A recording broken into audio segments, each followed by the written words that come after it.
Hey,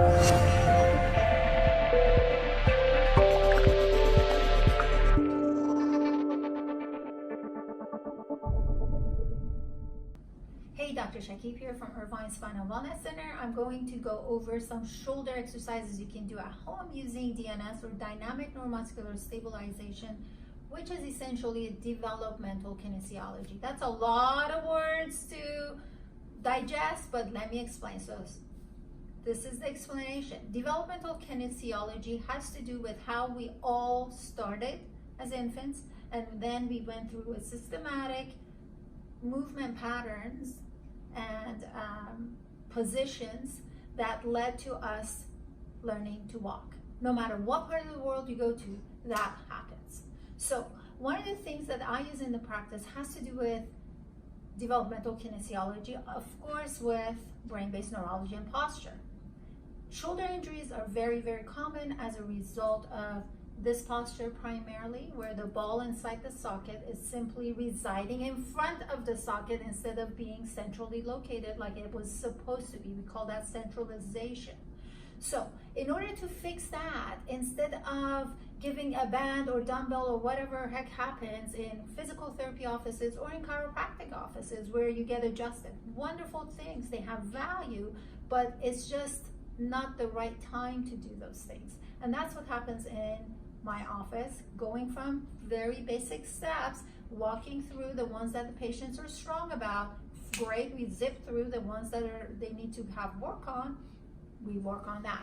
So one of the things that really leads to a lot of shoulder injuries, and I see a lot of shoulder injuries, has to do with the positioning of the shoulder joint with regards to the front and the back of the body.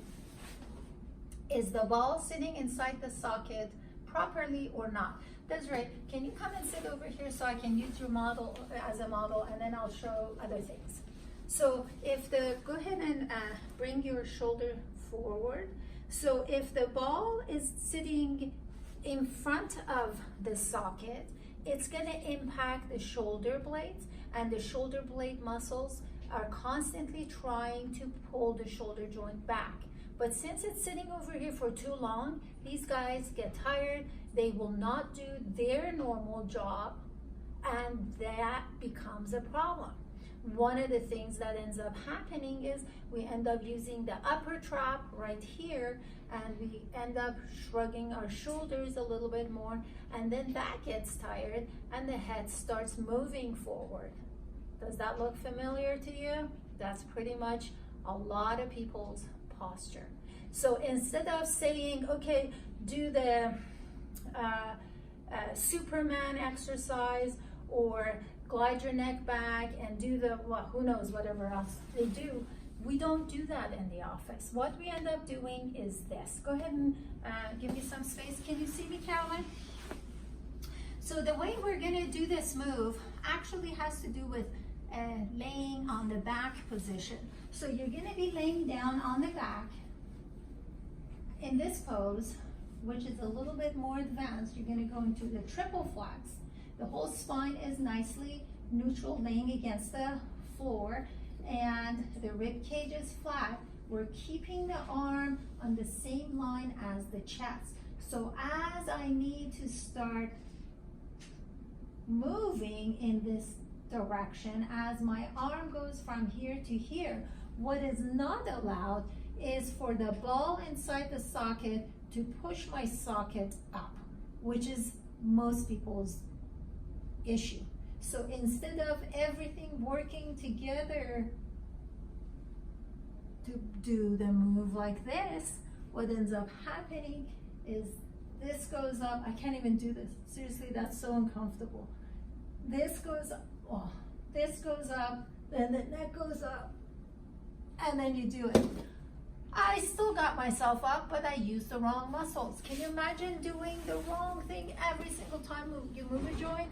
That becomes a problem, causes tears, causes pain, causes a whole bunch of issues.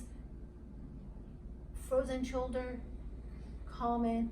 It's a lot of neck issues associated with that. Actually, when I just did what I just did, trying to mimic the wrong move, I'm actually feeling quite a bit of tension here. So you have to understand the simplicity in a beautiful movement when the muscles are used properly, using brain-based neurology and posture, bringing the brain, the conductor, into the picture to conduct the orchestra. When the musicians, your different muscles, are playing their musical instruments properly, when the musicians learn how to work with other musicians, come in and chime in at the right time, is what makes a concert a beautiful one. And that's what movement is about. Movements are like concerts, a good one or not so good one. So keep that in mind. If you want to understand more about what we do in the practice with brain-based neurology and posture and developmental kinesiology, check out our website and also give us a call. We're here to help you. Thanks for watching.